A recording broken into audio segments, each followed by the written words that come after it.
10 minutes.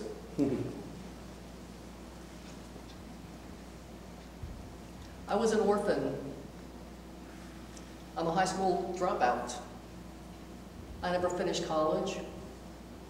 I was married at 14.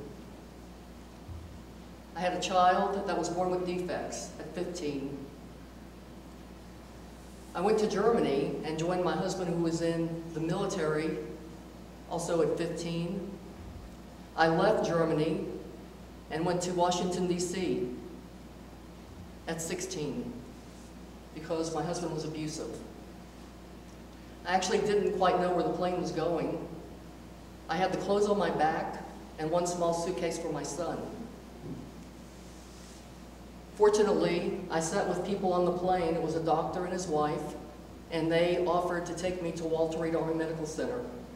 I had no money for a cab. So I'm going to tell you about my starting point.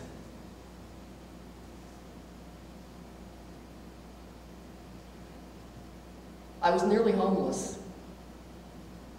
I had no education, no money, no job, no legal ID, and no family. A child psychologist is the one that pointed that out to me and also suggested that I give up my child for adoption.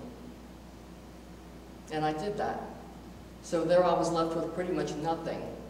What I want to do is I want to show you the emotion that I went through. There was a part of me that was so scared and so sad because I felt so alone. There was a part of me that was so frustrated and angry because I thought, why me? Why did this happen to me? I had nobody. And then I was really scared, and I was really disappointed. I wasn't quite sure where this was going to go. I had very shaky self-esteem. I was hiding. I was afraid. I felt like I had no right to exist. Then there was another part of me, and it was the bully. It was the part of me that said, I'm going to survive, I'm street smart, I can make this happen. It was a part of me that forged my passport. It's a felony, because I wanted to appear 5 years older, to get a job, and to have some kind of life, to start somewhere, because I was turned down for everything as long as I told the truth. My imprint was, as long as I told the truth, I would never get anywhere. So I started lying. And I started just sort of, I call it sort of, I had a hidden agenda. You never knew what was really going on with me. I seemed sweet and nice, like a little angel. But what was really going on is I had a hidden agenda. I was very manipulative. It was like, fuck you. And it was a huge sabotage. As long as that part of me was controlling my life, I knew I was going to get nowhere. It was kind of fun. I was sort of the party girl. I could live 5 years older than I really was. I had a power and control issue. I took everything to the edge, including life. I hung on the edge of a cliff, and I was like, I have all this power and control. Where am I now? I am happy. I'm wealthy. I don't like when they say filthy rich, nor do I like when they say dirt poor, nor do I like when they say spoiled children. I'm just going to say we're wealthy. And I am ever so grateful. You can't be angry and grateful at the same time. I have a successful business. I have a wonderful husband. What happened? You would think from my starting point that I was really screwed, wouldn't you? Yeah. Well, I'll tell you what happened. Angels started showing up in my life. They started showing up in my life, and nobody really gave me money except for the Red Cross. They gave me $25 a week. But these angels started helping me. They would like take my hand and go, okay, let's take this next step. Let's take this next step. And I went along kind of for the ride, but finally I was like, well, what can I do to give back to you? And they said, pass it on. That's what every one of them said. Pass it on. You know, I didn't know what that meant. I had nothing to pass on. I felt like me, pass what on? Then I discovered this part of me That was like a wonder child. It was sweet and loving and playful and innocent. It liked to laugh. It loved to connect with people. I started believing in life again. Then I found this other part of me. And it was a part of me where I could be solution-oriented. I could be authentic. I had some confidence. I was competent. I was realistic. I had healthy boundaries, and I felt free. And I learned later that was my ticket to financial freedom. So now what I teach is I teach this provocative and elegantly simple problem-solving model.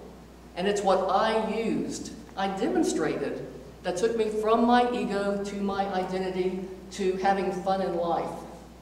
The bridge was learning how to seize opportunities, being quiet, learning how to just sit there, breathe, watch life. I had courage. I had commitment. I took huge risks, and it was a leap of faith. I developed compassion, not only for myself, but for others. I finally discovered integrity. That was a word I couldn't even spell when I was 15. And I developed a support system. I developed this fourth dimension to my beingness. I don't know what you call it, something bigger than you, call it God, call it Allah, call it Buddhism. I knew that I had found something sacred that nobody could ever take away from me, and it's inside me. So, what will you choose today? Are you going to choose reality that's based on the evidence that's there in front of you? Or are you going to be in an illusion? There's so much charge with money and finances that a lot of people create an illusion. So the question becomes, what problem are we trying to solve? When you can find out the answer to that problem, then here's what you can do to minimize the anxiety. Here's the deal. Breathe. We have this breath for a reason. It's not just to stay alive. Fish can survive underwater with their gills, right? Breathing. Breathing is life. Bring that breath inside of you and feel it, because it's the best meditative, peaceful, calming force that we have, and it's free. So when you find yourself getting all shook up about money or finances, just breathe, just... You have to give the ego a voice as well. You don't get to come into this lifetime without an ego, do you? No, you have the fear part, and you have the kind of fuck you part. So it's a matter of being able to identify these characters and push those out of the way.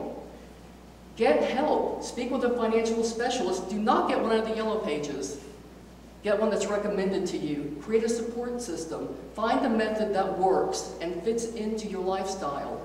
Give it a chance. Do something. Do anything. Just take the first step.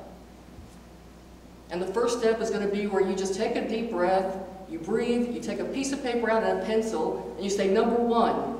And just go to that place inside of you that you know has the answers. You have the answers inside of you. Because face it, this is an inside job. This is not an outside job. Now I know who's standing on my financial hose. It's not my parents. It's not my spouse. It's not IRS. It's not them. And it's not my boss. I am. If you have any questions about how to take that first step, I will give anybody in the class completely free time. You can find my blog at www.nakedaccountant.com. Our firm is Carpenter & Langford. There's the phone number. I totally enjoy this. I'm like a financial therapist. Thank you.